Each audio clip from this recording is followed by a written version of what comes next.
3 personnes dans la Bible sont documentées comme ne connaissant pas la mort comme les gens ordinaires. Un dicton dit « La seule chose certaine dans la vie est sa fin ». Il est largement admis que la mort est la fin absolue de tout être humain. Cependant, il y a des histoires dans la Bible de plusieurs personnes qui ont évité complètement la mortalité physique ou qui l'ont finalement conquise. 2 d'entre eux ne sont jamais morts et n'ont jamais été enterrés, tandis qu'un est mort, mais a vaincu la mort pour toujours. À la fin de l'histoire dans cette vidéo, nous vous parlerons d'une prophétie qui nous donne à tout l'espoir de connaître un jour l'ascension consciente dans le royaume de Dieu. Cependant, pour comprendre la valeur de cet événement, regardons d'abord de plus près ces 3 personnes qui n'ont jamais connu la mort comme nous, simples mortels, la connaissons. Enoch. L'homme qui a été emmené par Dieu dans le royaume des cieux. Cependant, tous les chefs religieux du passé, dévoués, sont finalement décédés, comme Abraham qui est mort et a été enterré selon Genèse 25, 7 à 15. Abraham vécut 175 ans. Puis il expira et mourut dans une grande vieillesse, un vieil homme plein d'années, et il fut recueilli auprès de son peuple.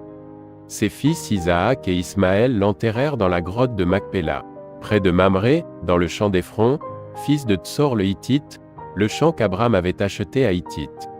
Là Abraham fut enterré avec Sarah sa femme. Isaac, le fils bien-aimé d'Abraham, a survécu à son père de 180 ans, mais lui aussi est mort.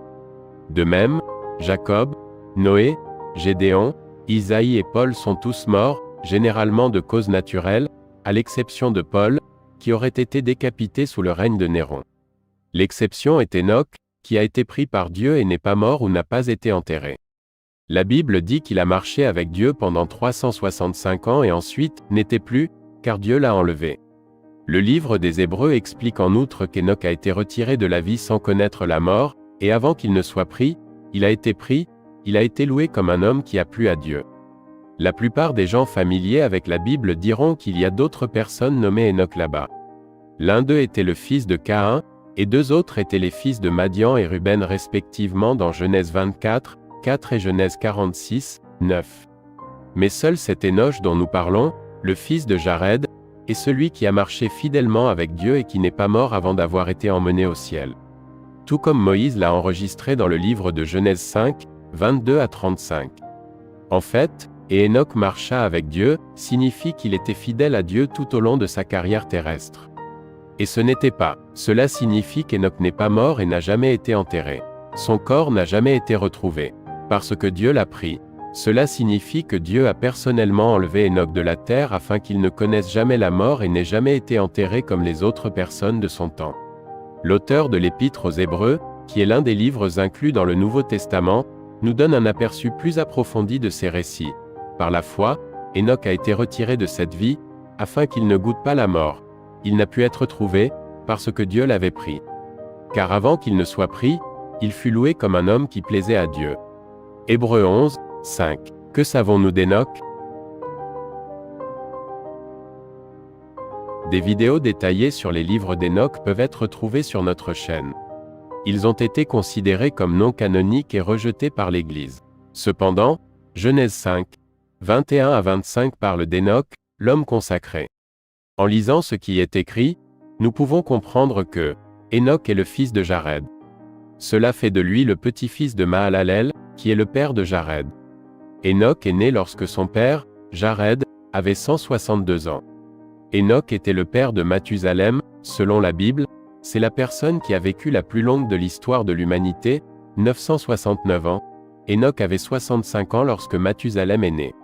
Outre lui, Enoch avait d'autres fils et filles, dont les noms ne nous sont pas donnés. Il vécut au total 365 ans avant de quitter la terre, ou plutôt avant que Dieu ne le prenne. Élie. L'homme qui monte au ciel dans un char de feu. Contrairement à Enoch, le départ d'Élie de la terre est assez spectaculaire. Dès que sa mission sur terre fut terminée, Dieu envoya un char de feu tiré par des chevaux de feu pour l'emmener dans un tourbillon du ciel. Alors que le départ d'Enoch vers la demeure céleste était un événement calme et modeste, dans le départ d'Élie, nous observons tout le contraire. Il a été divinement pris par le transport céleste dans le style le plus majestueux possible. Le récit complet de l'événement se trouve dans 2 Kings, chapitre 2. Alors qu'ils poursuivaient leur conversation, soudain apparut un char de feu avec des chevaux de feu, qui les sépara, et Élie monta dans un tourbillon au ciel. Cela a dû être une expérience incroyable pour Élisée qui a eu le privilège d'assister à l'ascension d'Élie. Que savons-nous d'Élie? C'est un célèbre prophète de l'Ancien Testament. Voici quelques détails intéressants à son sujet. Élie était le prophète de Dieu de Tishvi en Galaad.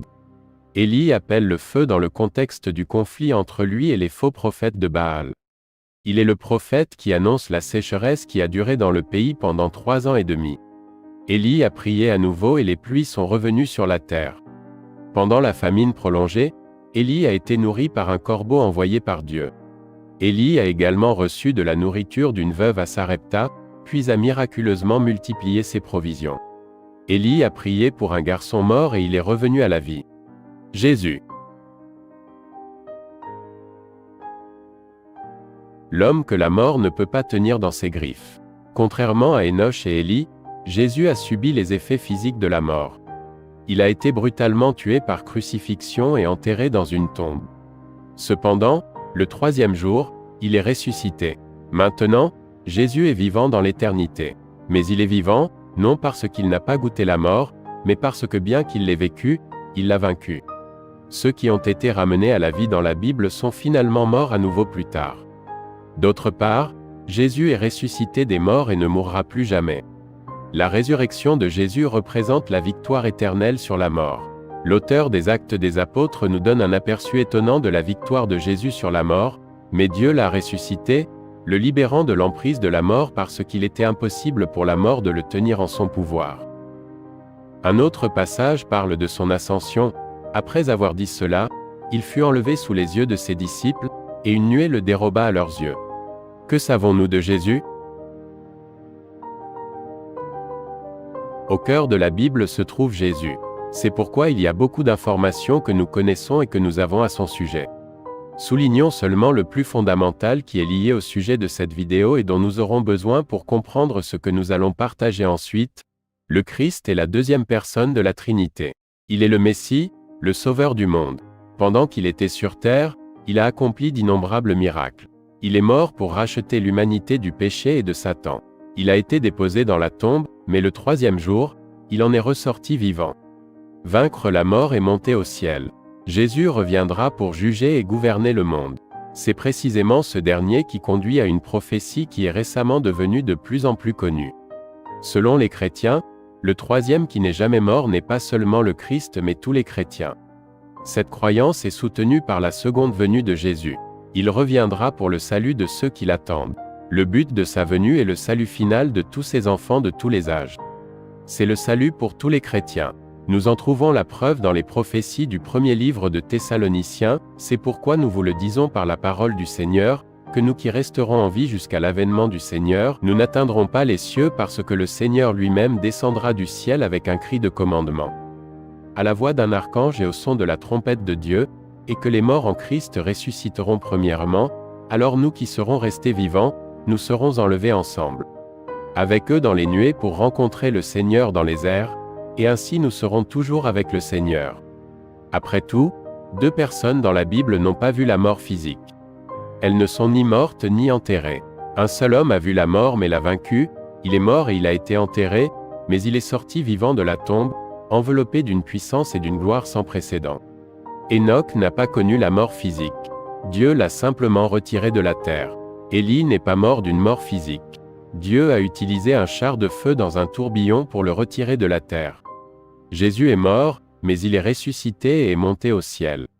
Comme nous l'avons dit, les croyants sont fermement convaincus qu'il existe un autre groupe de personnes qui ne goûtera pas la mort dans ce monde. Ce sont les croyants en Christ qui seront vivants lorsque Jésus reviendra sur terre lors de la seconde venue. Cela commencera par les événements décrits dans les prophéties.